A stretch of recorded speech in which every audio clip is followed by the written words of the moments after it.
America ಯಾರು ನಿರ್ಧಾರ ತಗೊಳ್ಳೋದಕ್ಕೆ ಫಸ್ಟ್ ಆಫ್ ಆಲ್ ನೀನ್ ಅವ್ರ ಜೊತೆಗೆ ಆಯಿಲ್ ತಗೋ, ನೀನ್ ಇವ್ರ ಜೊತೆಗೆ ಆಯಿಲ್ ತಗೋಬೇಡ, ನೀನ್ ರಷ್ಯಾದ ಜೊತೆಗೆ ತಗೋಬೇಡ ಅಂತ ಹೇಳಿತ್ತು. ಹೌದಾ?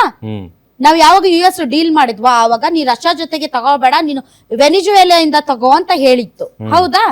ಹೌದಾ. ಈಗ ಹೇಳುತ್ತೆ ಇಲ್ಲ ನೀವು ರಷ್ಯಾ ಜೊತೆಗೆ ತಗೊಳ್ಳಿ ಅಂತ. ಏನ್ ಈ ಟ್ರಂಪ್ಗೆ ತಲೆಗಿಲೆ ಕೆಟ್ಟಿದ್ಯಾ ಅಂತ.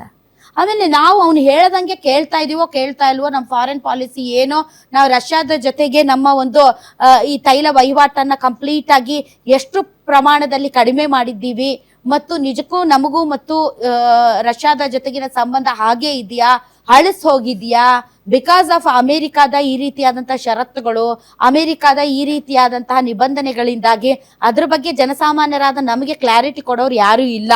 ಬಟ್ ನಮ್ಮ ಮೋದಿ ಅವರು ಬೇರೆ ಬೇರೆ ದೇಶಗಳಿಗೆ ಹೋಗೋದು ಅಥವಾ ಆ ದೇಶದ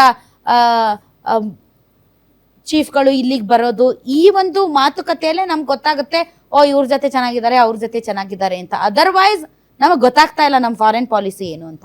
ಡೊನಾಲ್ಡ್ ಟ್ರಂಪ್ ವಿಚಾರಕ್ಕೆ ಬರೋದಾದ್ರೆ, first of all Donald Trump ಮಾತನ್ನ ಅವರ ದೇಶದ ಜನಾನೇ ಸೀರಿಯಸ್ ಆಗಿ ತಗೊಳ್ತಾ ಇಲ್ಲ. ಅವ್ರ ದೇಶದ ಜನಾನೇ ನೋಡಿ, ಇವತ್ತು ಆ ಒಂದು ವಿಮಾನ ಯಾವ್ದದು KC-135 ರಿಫ್ಯೂಲಿಂಗ್ ಏರ್ಕ್ರಾಫ್ಟ್ ಇರಾಕ್ ಅಲ್ಲಿ ಬಿದ್ದಿದೆ. ಅದು ಇರಾನ್ನ IRGC ಹೊಡೆದುರುಳಿಸಿದ್ಯಾ ಇಲ್ಲ ಅಂತಾರೆ. ಹೋಗ್ಲಿ, ಏನಾದ್ರೂ ಫ್ರೆಂಡ್ಲಿ ಫೈಟ್ ಅಲ್ಲಿ ಏನಾದ್ರೂ ಹಂಗಾಗಿದ್ಯಾ ಇಲ್ಲ ಅಂತಾರೆ. ಏನಾದ್ರೂ ದೋಷ ಇತ್ತಾ ಇಲ್ಲ.